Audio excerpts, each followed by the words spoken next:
अब क्यों नहीं करनी चाहिए इनकी पूजा? तो आपको देवताओं के राजा इंद्र का उदाहरण आपको इन पुराणों में देखने को मिल जाएगा। अपनी गुरु की पत्नी के साथ में कैसा दुष्कर्म किया। तो ऐसे नीच व्यक्ति क्या पूजा के लायक हो सकते हैं? नहीं हो सकते। फिर आपको श्री ब्रह्मा जी का उदाहरण दे दिया। सृष्टि रचना की शुरुआत में तो उसने गायत्री के साथ में जो है वो कुकर्म किया। उसके बाद में अपनी ही पुत्री सरस्वती के साथ में उसने कुकर्म करने की सोची, पीछे से बांत भर ली भरी सभा में। तो ये पूजा के योग्य हैं? नहीं। ये तो घर के बाहर सिक्योरिटी गार्ड रखने के भी योग्य नहीं है। एक व्यक्ति सिक्योरिटी गार्ड भी उसी को रखता है जिसका चाल चलन ठीक होता है, ताकि मेरी गैर हाजिरी में मेरे परिवार के साथ में कोई 19-21 ना कर दे। ये तो सिक्योरिटी गार्ड रखने के योग्य भी नहीं है ब्रह्मा विष्णु महेश। और फिर विष्णु जी का चरित्र आपको श्रीमद देवी भागवत में स्पष्ट नजर आ जाएगा। शंखचूड़ के साथ में जब युद्ध हो रहा था देव देवताओं का, और शंखचूड़ जो ब्रह्मा जी से वरदान प्राप्त था कि वो मर नहीं सकता था, तो सारे देव देवता मिलके विष्णु जी के पास में गए। विष्णु जी ने शंखचूड़ का रूप धारण किया, क्योंकि शंखचूड़ को वरदान था। उसकी जो पत्नी थी तुलसी, वो पतिव्रता थी, और जब तक वो पतिव्रता धर्म पे थी, मन कर्म वचन से भी जब तक वो अपने पति के अलावा किसी और के बारे में नहीं सोचेगी, तब तक उसके पति शंखचूड़ राक्षस को कोई मार नहीं सकता। तो सारे देवता दुखी हो गए। हजारों वर्षों तक शंखचूड़ से हार के देवताओं का राजा इंद्र और ये 33 करोड़ देवी देवता गुफाओं में जाके छुप छुप के रहने लगे। ब्रह्मा विष्णु महेश भी साक्षात रूप में आके उससे लड़ाई लड़ने लगे, नहीं मार पाए। अंत में सारे देवता चिंतित हो गए, विष्णु के पास में गए। काल ने प्रेरणा कर दी और विष्णु जी को शंकर जी ने एक सलाह दी। देखो सलाह भी कौन दे रहा है? शंकर जी घटिया सलाह दे रहा है। ये सलाहकार भी नहीं है, इनकी पूजा करना तो दूर, ये सलाह भी ढंग की नहीं देते। श्रीमद देवी भागवत में स्पष्ट लिखा हुआ है, शंकर जी ने यानी उस काल ने प्रेरणा की, क्योंकि ये सब काल प्रेरित हैं। उस काल ने भगवान शंकर में ये प्रेरणा कर दी, और उन्होंने विष्णु जी को सलाह दी कि आप एक काम करो, ये दुष्ट राक्षस ऐसे नहीं मरने वाला, और ये तो सबको मार देगा। इसकी जो पत्नी है ना तुलसी, वो पतिव्रता है। उसके पतिव्रता धर्म को नष्ट किया जाए, उसका शील भंग किया जाए, उसके साथ में धोखे से भोग विलास किया जाए। जब उसका पतिव्रता धर्म टूटेगा तब ये राक्षस मरेगा। तो विष्णु जी ने कहा कि उसके लिए क्या किया जाए? तो शंकर भगवान जिसकी हम पूजा करते हैं, बहुत बड़ा देवता मान के, महादेव मान के, देव नहीं महादेव, उस शंकर भगवान ने घटिया सलाह दी। और क्या कहा कि आप शंखचूड़ राक्षस का रूप बना के जाओ और उसकी पत्नी तुलसी के साथ में भोग विलास करो, सेक्स करो। जैसे उसका पति वर्ता धर्म टूटेगा, हम इसको इधर मार देंगे, ये कमजोर पड़ जाएगा, इसकी शक्तियां क्षीण हो जाएंगी। अब भगवान विष्णु जिसके हम मंदिर बना बना के पूज रहे हैं, भाई और बहनों विचार करो, जगत वालों आंखें खोलो। जिसको हम भगवान मान के पूज रहे हैं, जिसके हमने मंदिर बना रखे हैं, जिसको हम इष्ट मान के पूजते थे, वो विष्णु भगवान उस शंखचूड़ राक्षस का रूप बनाकर राक्षस की पत्नी के पास गया, और राक्षस की पत्नी ने यह सोचकर कि मेरा पति युद्ध में विजय होकर आ गया, ढोल नगाड़े बजाने वाले साथ लेके गया था माया से, और उसने शंखचूड़ राक्षस को अपना पति समझकर समर्पण कर दिया अहिल्या की तरह। और जैसे ही उसने उसके साथ भोग विलास शुरू किया, तो काल ने वो तुलसी के अंदर प्रेरणा कर दी कि मामला गड़बड़ है, ये तेरा पति नहीं है। तुलसी को महसूस हो गया कि मेरे पति जैसा भोग विलास के समय बर्ताव तो नहीं हो रहा, जरूर कुछ न कुछ गड़बड़ है। तो उसने ध्यान दृष्टि से देखा और कहा कि साफ साफ बता, सच सच बता, तू कौन है, वरना मैं अपने सतीत्व धर्म से तुझे अभी जलाकर भस्म कर दूंगी।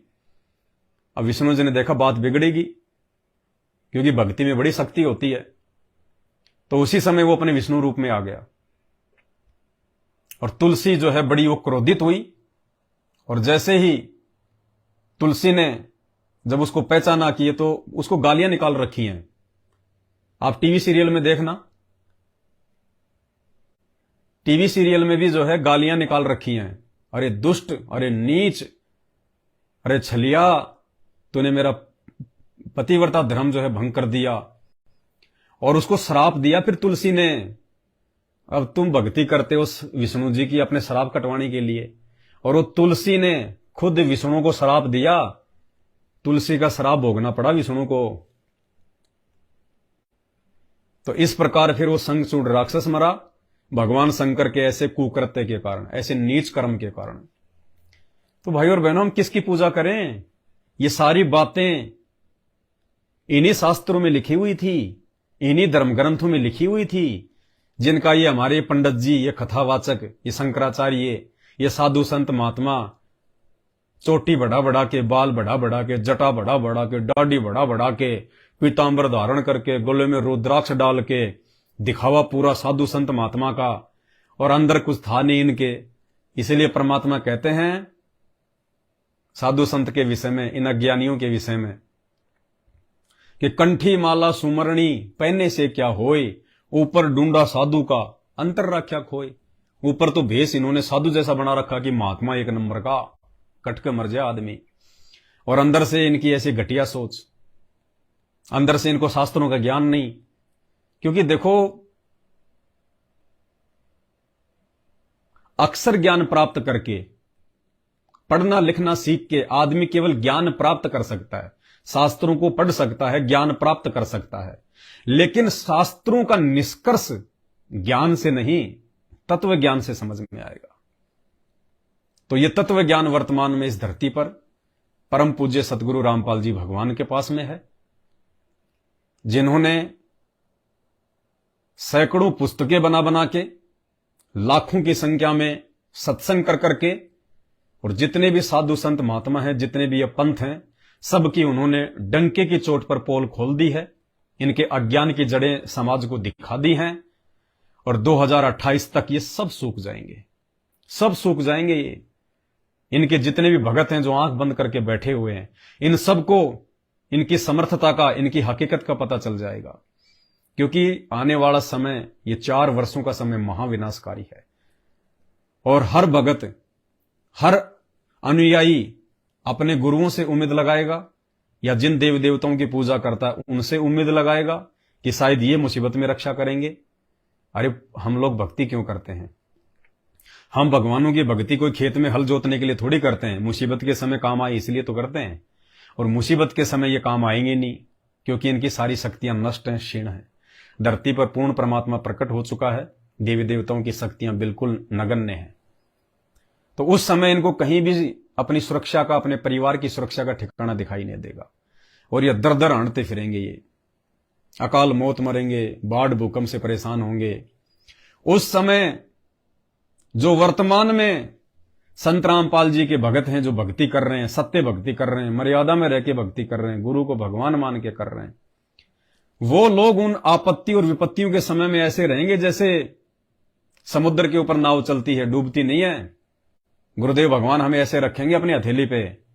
उस समय दुनिया देखेगी कि यार ये कौन है, ये कौन से लोक से आए हुए प्राणी हैं, कहीं ये एलियन तो नहीं है, इनको ना कोई डर है ना कोई भय है, दुनिया तो दाने दाने के लिए भटक रही है, ये लोगों को भंडारा करा रहे हैं, इनके घर में कहां से आ रहा है, इनके रसोई में कहां से आ रहा है। अब उनको नहीं पता चलेगा कि हमारे गुरुदेव भगवान जैसे मटका खाली होना होगा, आटे का भर देगा पीपा, तेल की कैन भर देगा, मिर्च मसाले भर देगा पैकेट, ऐसे के ऐसे नए के नए। ये वो समर्थ परमात्मा है। तो उस समय दुनिया की आंखें खुलेंगी कि भाई इनके गुरु पूरे, इनकी भक्ति पूरी, भाई ये सच्चे भगत। तो बिना कुछ बताए, बिना कुछ समझाए, बिना शास्त्र दिखाए, क्योंकि कहते हैं मुसीबत में तो आदमी गधे को भी बाप बना लेता है, जबकि संत रामपाल जी साक्षात परमात्मा है। लोग संत रामपाल जी के भक्तों में भी, भक्तों के पैरों में जो है वो पढ़ पढ़ के समायाचना मांगेंगे, अपनी जान की भीख मांगेंगे कि भगत जी बचा लो, भगत जी बचा लो। भगत जी कहेंगे भैया हमारे पैरों में पड़ने की जरूरत नहीं है, भगवान के पैरों में पड़, चल अंदर परमात्मा का दरबार लगा हुआ है, और छोड़िए सारे विकार कुकर्म, छोड़ इन देवी देवताओं को। देख लिया तूने इनको, कहां छुप गए, कौन से दिन के लिए पूजा कर रहे थे इनकी, क्यों इनको लड्डुओं का भोग लगा रहे थे, इनको झूले में झुला रहे थे, आज तुम्हारे को ये इस काल के झूले में झूलने के लिए छोड़ दिया इन्होंने अकेला। तो उस समय जो लोग बचेंगे, जिनमें धार्मिकता होगी, उनको परमात्मा अपनी भक्ति से जोड़ लेगा।